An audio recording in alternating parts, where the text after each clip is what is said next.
Growing up in Ghana, Miss Tess never thought that one day she would be running the most popular African restaurant, guess where, in Hong Kong.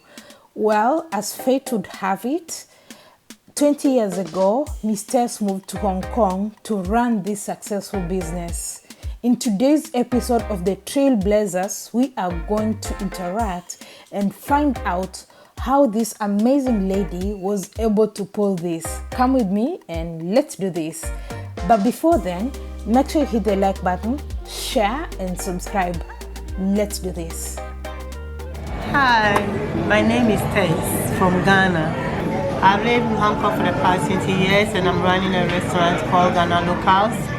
If you're traveling to Hong Kong and you want to have a taste of Africa, just come to Chung King Mansion, shop 105 and 94 and have a taste of Africa. We have a lot of African food, varieties of food you can come and try and you'll never go wrong with Ghana Locals. Akwaba. Hey good people, welcome back to my channel. It's a very beautiful, amazing day here in Hong Kong and I'm super excited because I'm basically home. Like we are in the little Ghana here in Hong Kong and we have an amazing lady that is going to share her story, her experience here with us, especially as someone who's moved from the continent doing business here, and I'm super excited and I hope her story will inspire you. First, let's allow her to introduce herself. Hello. Hi. You can tell us your name and where you are from, you know? Yeah. My name is Tess from Ghana. Tess from Ghana. Oh, Tess. What do you do? What are you doing in Hong Kong? Actually, I'm managing a business, a restaurant business. Let me say food business. Use that one, okay? You're managing or you're running? I'm running, yes. Yeah, both. I'm running and managing, yeah. Yeah, you basically, okay, she's the owner. She's trying to be humble, you know. But she's basically the owner of this beautiful restaurant that you can see here. It tells Akwaba, means welcome in Ghana, right? Yeah. So before we get into how you got into business, you can first tell us, when did you first come to Hong Kong? Oh, I've been in Hong Kong for the past 20 years. Wait, this is from 2003? What? Yeah. Like that's such a long time. How did you get to the point of starting the business? Yeah, when I came to Hong Kong, it wasn't easy as a black person to find a job in Hong Kong. I can My imagine. type of job was I was an office worker, and it wasn't so easy to find the same thing in Hong Kong. So I had some skills of cooking. I have passion in cooking, so I decided to just start something small for friends to eat. And then the way they praise my food, like, oh, your food is so good, and I said, okay, if it's so good, then why don't I use it as a trade so I can make some money for myself instead of looking around for a job that time, which was not so easy. Yeah. So when did you start the restaurant? Oh, just like this restaurant is just 5 years. 5 years? Yeah. Well, take us through your experience when you got here. I'm sure it was a very totally different environment. Did you experience any culture shocks? Yes, I really Tell us about it. Like, that's a lot. Like, let me give you one example. Like, I went to look for a job and I applied online. I was interviewed online and they asked me to come to visit the office, okay, for face-to-face interview. So the next day I was ready to go and they called me and said, oh, can you fax your passports. Your passport to us. Normally they don't need my passport, but I'm a resident. Yeah. So they said, okay, can you fax your passport to us? So I did, and they asked me, are you from Africa? I said yes. They said, on the phone you sound like you are from, you know, America, Europe. So, you which Africa? I'm from Ghana. I'm Africa. I was born in Africa. I was raised in Africa. Oh, okay. Okay, so I'm sorry, you know, you're looking for somebody who is from America and can speak, you know, the accent, the proper English. I said, oh, Ghana is also part of native English speakers. So they said, no, you're looking for, actually my people are looking for people to employ people from America. I'm very sorry. That was the first experience. Oh, that was the second experience was I was in a train and there was a big seat there. Like the place was so full, so I joined them to sit down where they are sitting. The moment I sat down, everybody stand up. Oh, that was. And then I was like, oh, what's going on? So I also stood up because I thought there was something wrong. Oh my goodness! So I just you also stood. I mean, stood like up everybody standing. So I was just going back, and they were like, they still, you know, moving away from me. So I realized that no, it's not because of anything. Just maybe my color. Oh. A lot. I have a child in school, and then the favorite food of that boy was banana. So I always put banana in the bag. I can imagine where this is going. If he will not eat lunch, then at least he can eat the banana. The banana, so, yeah.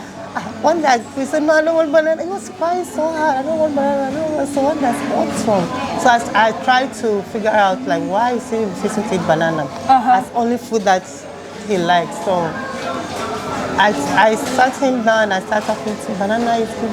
Yeah, but they call me monkey when I'm eating banana. Oh, sure. Because I said, why? He said, because I said, monkey is banana. Before I thought they were joking, but every time even the teacher said it. Even the teacher? Oh my goodness. Yeah, the teacher said it. I said, oh really? So I had to go to the school with my husband and ask for which teacher said that to the boy. And they said, no, it was just kids playing. And so we have to change the school of that boy. It means that there's racism in that school. Oh. So we changed to another school. It's uncountable. So, like, was this long ago, or do such things still happen? No, that is the good thing. Now it's not that much. Oh. More of, you know, it's not that much. They stop. I think, yeah. So basically, civilization has taken place. Civilization. Oh wow! I can imagine the trauma on that kid. Okay, I've been here and I've found like people are quite open. Like I don't know. I don't stay here. You stay here, but so far, like the places I've been here, I haven't like really experienced. I've been here 3 weeks, about 3 weeks now. I haven't really experienced any racism. I mean, in the train I sit, nobody is standing. Yeah, because we have passed. You passed that, yeah, so that. Now, as I said, yeah, that you created the path for us. Thank you for taking it on our behalf. Yes, we proved to them that it's not what they think. So they have found the good thing in us that. So. Okay. So you have your family here. You have a family. Your children and all that. Yeah, I have. Okay. So before we go into that, let's get a little bit back into the business. Who are most of your clients? Actually, 50-50. I have 50% foreigners and local people like Chinese and tourists, and then I have 50% of Africans and all that. Oh, so it's balanced for Chinese and the Hong Kongers and okay. So take us through the process of setting up a business. Okay, I'm one person who's very passionate about business, but sometimes I feel like it's really difficult setting up business in new countries, in foreign countries, especially here in Asia. Of course, this is a country whereby when you moved, you initially experienced some racism and things like that. How was it setting business? Is it easier? It depends on what kind of business you want to set up.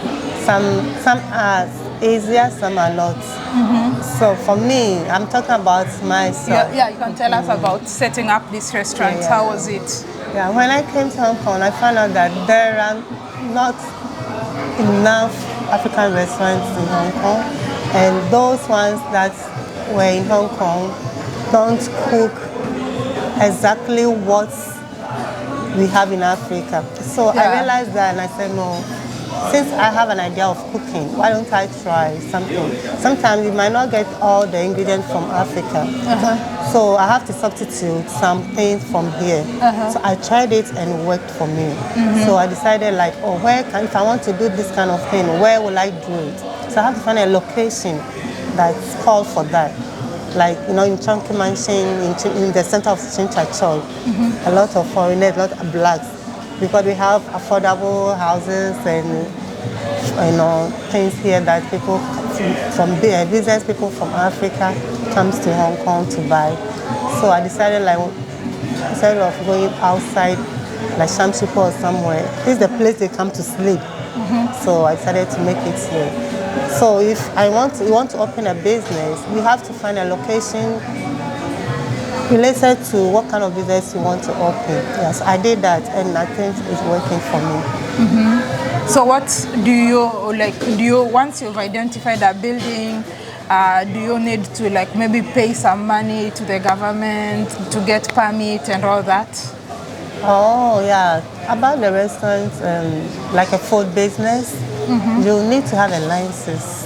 You have to have a registration, business registration. You have to have a license concerning what food, because they have different type of license that permit you to cook.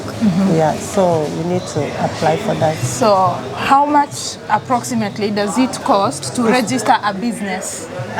For instance, a small one, because you know, what kind of business are you talking about? Let's say your restaurant. You want to register a business. Is there a fee, like you have to pay maybe 5,000 or 10 or 20 to register a business to start? To ordinary business is different. That one, like just a business registration, but this is food. You're talking about hygiene, talking about health. You ate and you don't know what happened to somebody, you know? Yeah. I mean, when someone eats and gets into trouble, it's your fault. Yeah. So there is a fee. I'm not gonna say that it's a big fee. It's on the internet. You can check on the internet. Get the licenses, food license in Hong Kong, and the process. But you have some requirements that you have to meet. You can have everything. Your food is good, but the building requirements, your shop requirements, you need to have some things that protect the people. Yeah, and also because of the fire you use. So you need to pay a lot. Yeah, you can't just start food business and just go. It's a process. So it's not like starting a corner shop. Like Africa, I can just cook and then start selling. But here it's difficult. As you see, I told you, the hygiene department. Yeah, I saw them. I saw them walking around. They come every week to check your kitchen. Check everything, the ceiling, check the fire, your pot, even the oil you use to cook. Sometimes they will check. They open your fridge, the temperature. Yeah, and they will tell you what to do. And you have to do a course about it, like taking a course as food hygiene course. So I have a certificate for that. So when they come to your shop, they will tell you, you're supposed to clean this. Every week. You're supposed to do this every week. So when they come and you don't do it, they take a photo, then they will bring it to their office and they discuss. Sometimes they write you a letter. They can even give you a penalty. Oh, you can be given a fine. To pay. Oh wow, that's quite interesting. So it's not a walk in the park, but if you're very determined, you can easily do that. So what challenges have you faced? What are the major challenges you faced? I know you mentioned initially when you came, there was issues with racism. What other challenges did you face, or do you face staying here? So challenges about the business or about staying in Hong Kong? We can talk about the business and then we'll go back to staying in Hong Kong. Oh, the challenges I'm having now is I think every business has its own challenges. It's about the ingredient, having ingredients to cook. It's not all that easy. Sometimes you need to ship from Africa and it costs a lot. Sometimes it has to be emergency. and you need to do air cargo, and then it's very expensive. So, and sometimes also the language barrier, some people want to eat, but to explain the food into detail, they want to know what is this? Everything that you use to cook. And sometimes I know it's in my way, but in their way, I don't know how to. You don't know how to tell them, yeah. So that's the few challenges. Okay. I know it's just until yesterday that the mask thing was removed, and I know it's about 2-3 weeks that Hong Kong like really opened, because previously it was closed to tourism and all that. So did that affect your business in any way, the COVID lockdown? Yeah, somehow it affected every business, not only my business. It affected it a lot, but we managed it. At least if you can pay for our rent and other stuff, it's okay. At least now everything is open and we are hoping for the best. So have you noticed any difference since the opening? Let's say they opened for tourism. Was there any difference? Did you start getting more clients and all that compared to before? Yeah, they just opened it, so I'm sure that people are coming and I'll still have, because for now it's just 3 days, so they'll get to know and start coming. Okay, and let's go back a little bit to you living here in Hong Kong. What are the major challenges that someone should expect or that you face living here right now? Right now, I don't. The challenges that I'm facing. No, challenges that you face in your, not in business now, like living in Hong Kong, everything generally. What challenges do you face living in Hong Kong? It's just, I really don't have much challenges, but she's doing happy. She's happy. She's comfortable. I have my family here. Your family is here. Your husband, your children, they are all here. So you are good. The only challenge is like, of course, sometimes you miss home. You wish you are in the lifestyle you want to live. You cannot have it here. And you know, when you are home, you're like, oh, if I'm home back in Africa, I can do that, I can do this without any question. But here you have some barriers. That's it. That's all challenges. I don't have too much. But as far as I'm here with my family, I'm happy. Okay. How often do you go back to Ghana? Oh, I was in Ghana in 3 years ago. I was in Ghana. 3 years ago? 2000. We're in 2023. 2020 or 2019? No. We're in 2023, so 2020, Yeah, you went to Ghana? I was in Ghana for 4 months. I go to Ghana anytime I feel like going, and I have chance to go. But it's not easy because of the business. Yeah, you have. I actually wanted to ask, how did you manage 4 months away from business? That 4 months I stayed is because of the COVID. I was caught up. And I was caught up. Anything. Then you were caught up with the COVID. Yeah, when I was about to come, then they called the flight was cancelled. Until further notice, and then I have to be going to the airport up and down, you know. So I end up spending the Christmas, even the quarantine hotel at quarantine. I was here before Christmas, but I spent all the Christmas and New Year there because I have to quarantine for 21 days. Wow. So that is, Oh, okay.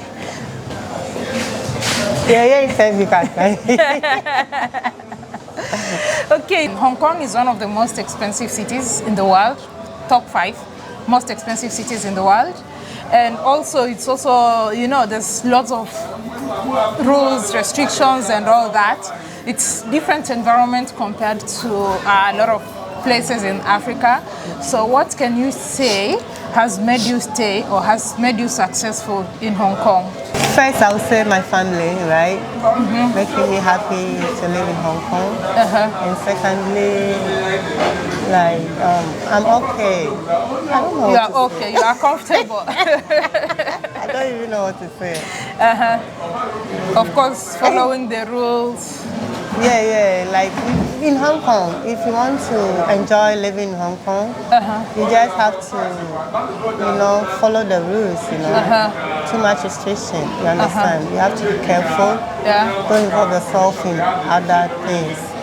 If you are doing your business, do your business, legal business, and go with the, people that has impact in your business, impact in yourself. So that's it.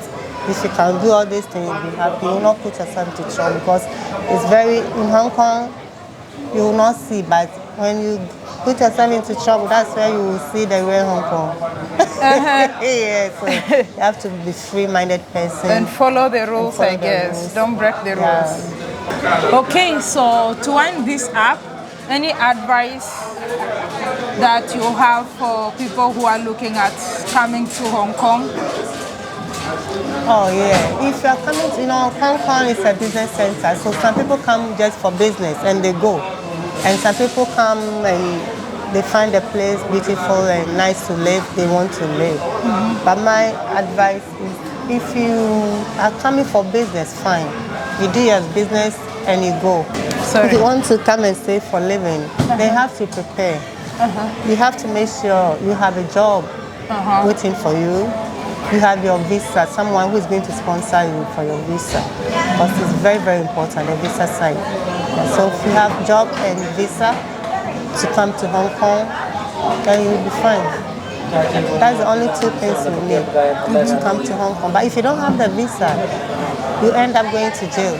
Or you'll be overstayed and do illegal things, like illegal work, you don't have ID, and then you are working. Yeah, can put you into trouble. You put into trouble. Yeah. Okay, so tell us how can we find you, people who are interested in contacting you, patronizing your business. You can tell us where you're located and how someone can contact you. If you come to Hong Kong, you want to eat like you're in Africa, Ghana Local is there for you. Come to Tsim Chai Choi, go to Chung King Mansion, and then look for shop 105 and shop 94. We have a lot of varieties of African food from Ghana, from West Africa, to East Africa, wherever, South Africa. A lot of varieties that you can have a choice, a lot of choice that you can. Do you speak the local language? Not much. You've not, you don't speak? Not much. I can understand few. Yeah. Do you think it's important for someone to learn the local language? Yeah, it's very important, but it's difficult for some of us to learn languages. It's easy for some people, but for me, it has been difficult to speak, Just few for marketing, then it's okay, but to go into, details like long conversation with Chinese is very hard for me. Okay. So I've actually noticed that we have party bookings, as you can see here. So do you do parties? Yes, I do. Oh, tell us about it. Yeah, we do catering everywhere in Hong Kong, like beaches and churches, like birthday anniversary or marriage anniversary. We also do like yachts, sometimes we're invited to the yacht to catering. Like recently, like during Christmas time, we did it. And like from next week, we are going to have a community party for Independence Day of Ghana. That was 6 March. So Independence Day Ghana is coming, so this is the plug. So we do a lot of catering outside. Why? Because I'm the best, In Hong Kong, like I can say Ghana Local is for catering and cooking is the best. Ghana Local. So you've built a very good reputation when it comes. Anyway, I've eaten your food. I think I've been here more than 5 times. Yes. I've eaten the food more than 5 times. It's amazing. In as much as you say there's some things that you supplement with, like when I eat the food here, and I've been to Ghana before, and I compare it to the food I had in Ghana, trust me, like you won't tell the difference. Like it's the same, the plantain, the rice, the jollof rice, everything just tastes as good as it tastes in Ghana. It's amazing. Thank you so much for watching this episode. I hope you truly enjoyed it and you learned something new and you were inspired. She moved to Hong Kong 20 years ago, she's endured a lot, she's gone through a lot, but she's now, you know, she's now smiling. Yeah, so if you want to check or patronize our business, I'm definitely going to leave the link in the description below. And thank you, Miss Tess, for hosting me. I wish you nothing but the very best. I want to see Ghana locals in Lantau. I want to see it in Yomate. Yes. I want to see Ghana locals everywhere. Like, yes, may we have this spread like KFC or McDonald's. So like when you turn this side, you're seeing it. No, maybe 7-Eleven. 7-Eleven is more cute. Yeah, so that we turn this corner using Ghana locals. This and take it over. Yeah. Do you plan on maybe at some point going back to Africa?